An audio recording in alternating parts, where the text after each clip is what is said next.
जय हिंद दोस्तों, librarian hub में आपका स्वागत है। उम्मीद है आपकी तैयारी अच्छी चल रही होगी।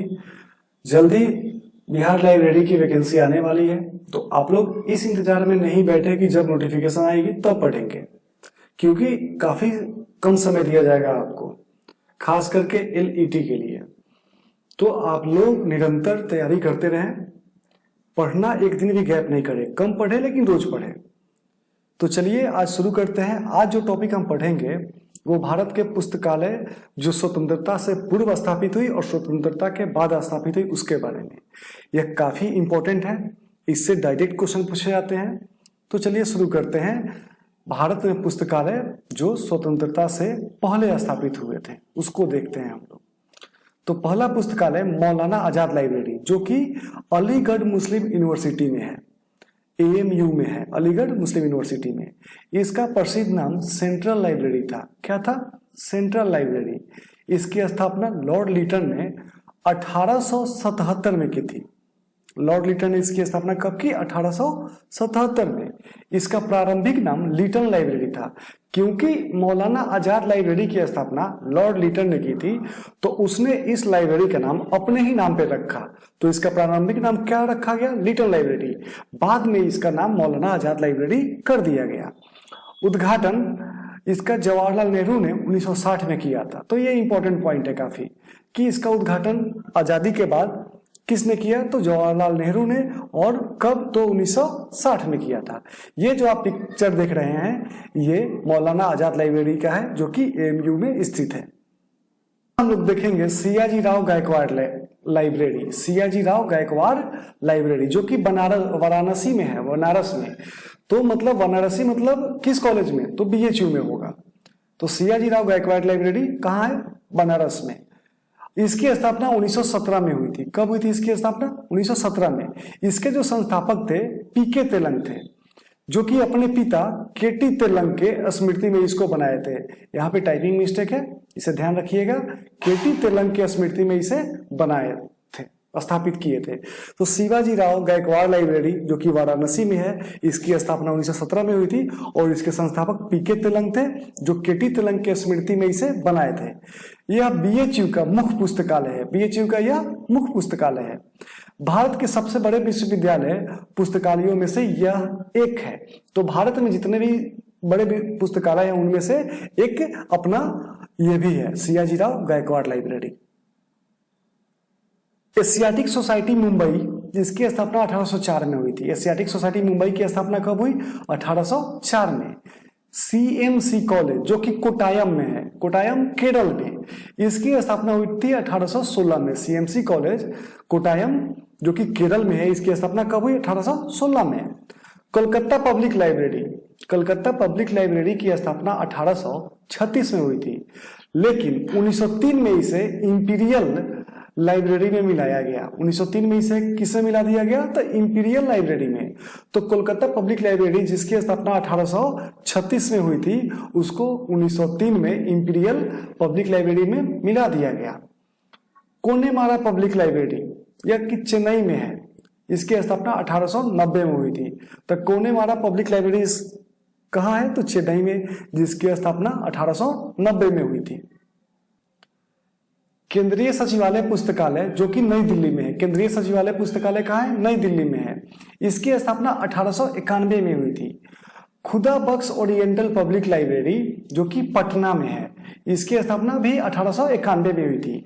तो एक हमारे देश की राजधानी है नई दिल्ली, वहां पे केंद्रीय सचिवालय पुस्तकालय की स्थापना 1891 में हुई थी। और एक बिहार की राजधानी है पटना, वहां पे खुदा बख्श ओरिएंटल लाइब्रेरी की स्थापना कब हुई थी? 1891 में। तो दोनों जगह लाइब्रेरी की स्थापना कब हुई थी? तो 1891 में हुई थी। खुदा बख्श लाइब्रेरी खुदा बख्श खान के नाम पर पड़ा, क्योंकि खुदा बख्श खान ने ही इस लाइब्रेरी का सार्वजनिक उपयोग के लिए खोला था। यहाँ लगभग 21,000 पांडुलिपियां और लाखों किताब मौजूद है। खुदा बख्श लाइब्रेरी में 21,000 पांडुलिपि और लाखों किताब मौजूद है। इंपीरियल लाइब्रेरी कोलकाता 1903 में स्थापना हुई, यह हम पहले ही देख चुके। दिल्ली पब्लिक लाइब्रेरी, अब हम लोग देखेंगे स्वतंत्रता के बाद जो लाइब्रेरी स्थापित हुई उसके बारे में। तो सबसे पहले दिल्ली पब्लिक लाइब्रेरी जो कि 1951 में स्थापित हुई और यह यूनेस्को के सहयोग से स्थापित हुआ था। तो दिल्ली पब्लिक लाइब्रेरी की स्थापना कब हुई? 1951 में। किसके सहयोग से हुई? तो यूनेस्को के सहयोग से।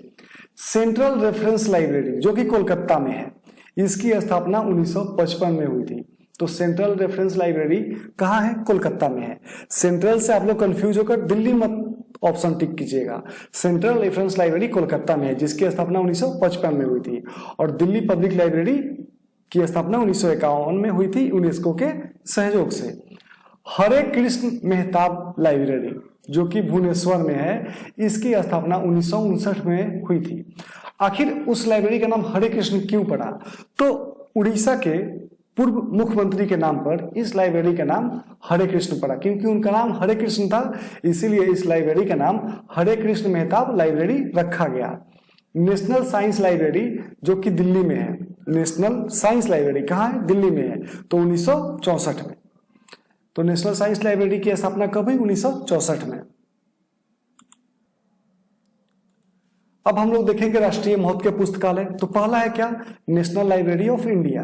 अब क्योंकि हम राष्ट्रीय महत्व के पुस्तकालय देख रहे हैं तो इसलिए इसके नाम में नेशनल है, तो ये नेशनल लाइब्रेरी होगा ही, जो कि कोलकाता में है। कहाँ है नेशनल लाइब्रेरी ऑफ इंडिया? तो कोलकाता में है।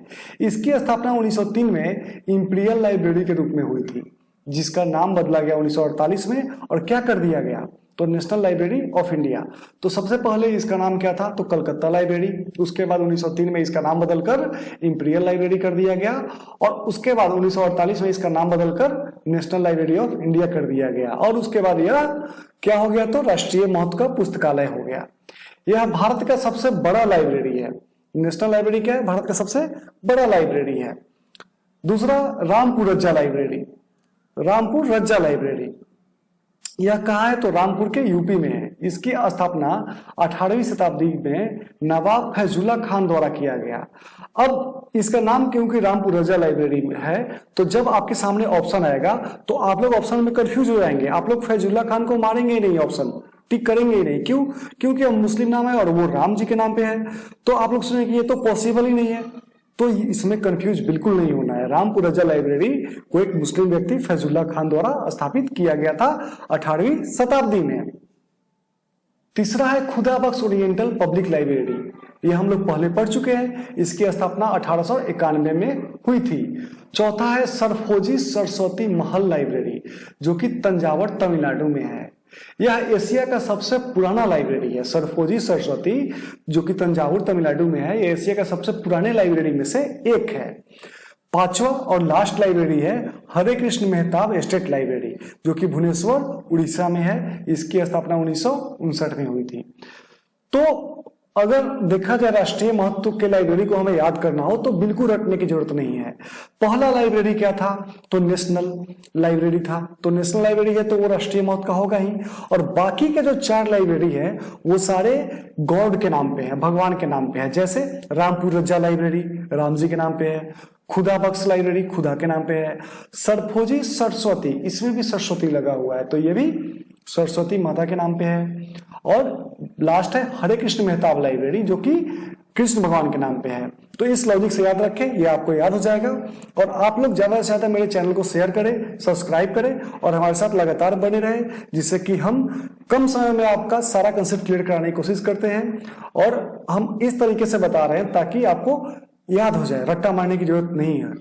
तो आप लोग जरूर लाइक करें और सब्सक्राइब करें। आप लोग वीडियो देखते हैं पर सब्सक्राइब नहीं करते हैं, तो प्लीज सब्सक्राइब करें।